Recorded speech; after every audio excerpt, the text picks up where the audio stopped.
तो दोस्तों मैं फिर से आ गया हूं एक नया वीडियो लेके। तो आज हम बात करने वाले हैं आखिर क्यों हो रहा है देश में कोयले की कमी। जी हां, देश में हो रही कोयले की कमी, और ये कोयले की कमी क्या हम पे भारी पड़ेगा, और ऐसे कौन कौन से स्टेट्स हैं जिन पे कोयले की कमी हो रही है जिसके कारण वो इलेक्ट्रिसिटी सप्लाई ठीक से नहीं कर पा रही है। तो इस वीडियो में हम यही जानेंगे, तो आखिर तक वीडियो पे बने रहिएगा।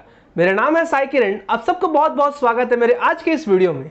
जैसे कि आपको पता ही होगा कि नेचुरल रिसोर्सेस में कोल एकमात्र एक ऐसा रिसोर्स है जिससे कि हम इलेक्ट्रिसिटी का उत्पादन कर सकते हैं, और वो भी सस्ते दाम में। और देखा जाए तो इंडिया लगभग 70 to 80% डिपेंडेंट भी है, और खासकर इंडस्ट्रीज तो 100% डिपेंडेंट है, क्योंकि उनके पास इतने बड़े बड़े इक्विपमेंट्स रहते हैं जो कि सिर्फ इलेक्ट्रिसिटी से चल सकते हैं। और भी सुनने में ये भी आया कि कुछ ऐसे स्टेट्स हैं जो कि जूझ रहे हैं कोयले की कमी से, और इवेंचुअली देखा जाए तो इलेक्ट्रिसिटी की भी सप्लाई उनके पास बहुत कम है। तो देखते हैं कौन कौन से स्टेट्स हैं।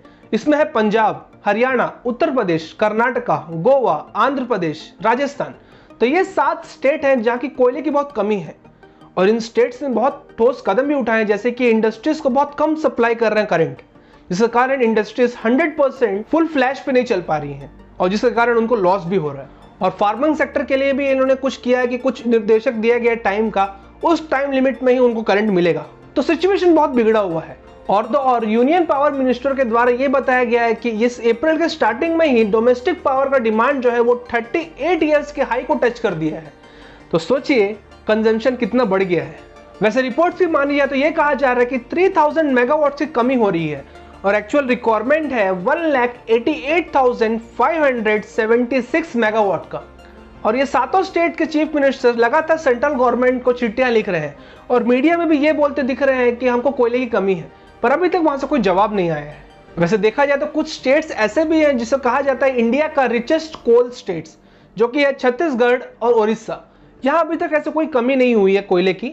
अभी तक सब जो भी सप्लाई हो रहे हैं वो ठीक तरीके से हो रहे हैं, पर हाँ होने की संभावना है, ऐसे एक्सपर्ट्स का कहना है। खैर वैसे तो पहले ये जान लेते हैं कि आखिर कौन कौन से पैरामीटर्स है जिससे को देख के हम बता सकते हैं कि इस प्लांट में कोयले की शॉर्टेज है। तो इसको बांटा गया है 2 कैटेगरीज में। पहला पिटेड पावर प्लांट, दूसरा नॉन पिटेड पावर प्लांट। इसको तो कॉम्प्लिकेट मत कीजिएगा, बहुत आसान है। तो पहले समझते हैं पिटेड पावर प्लांट क्या है।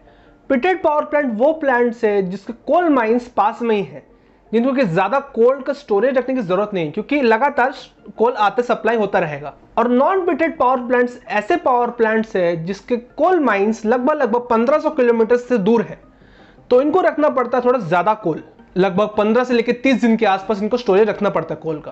तो यही डिफरेंस है दोनों के। और इसमें कुछ क्राइटेरिया भी क्रिएट किया गया है, जैसे कि क्रिटिकल क्राइटेरिया एक है और दूसरा सुपर क्रिटिकल क्राइटेरिया एक है। क्रिटिकल क्राइटेरिया में देखा जाए तो ऐसा है कि पावर प्लांट अगर है तो उसमें लगभग 5 से लेकर 7 दिन का ही अगर कोल का स्टोरेज बचा हुआ है, तो ये आ जाता है क्रिटिकल के अंदर।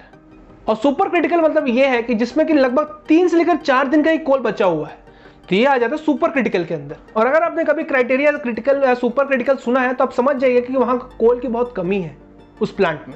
तो हमने ये तो जान लिया कि इससे क्या कैटेगरीज हैं और क्या क्राइटेरियाज हैं।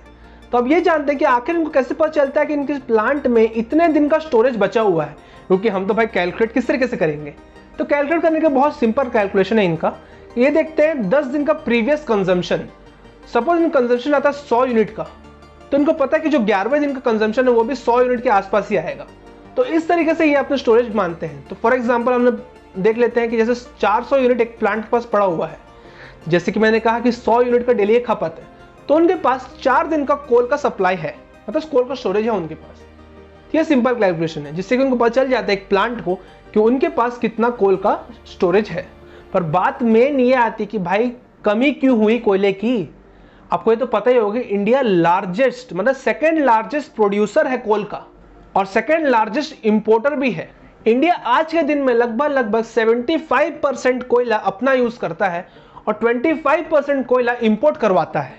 जैसे कि आप इमेज देख सकते हैं, आपको पता चलेगा कि इंडिया कहां से इंपोर्ट करवाता है कोल।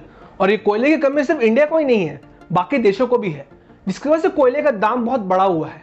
और बीच में तो देखा जाए तो जो अभी हुआ रशिया और यूक्रेन कॉन्फ्लिक्ट की वजह से तो और भी। तो सिंपल सी बात है, जहां सप्लाई कम होगा और डिमांड बढ़ेगा तो प्राइस तो बढ़ेगा ही बढ़ेगा। और अगर बढ़े हुए प्राइस में इंडिया अगर इंपोर्ट करवाएगा तो सीधी सी बात है भाई, इलेक्ट्रिसिटी का प्राइस भी बढ़ेगा, तो सीधा हमारे ऊपर भी दबाव बढ़ेगा ही बढ़ेगा।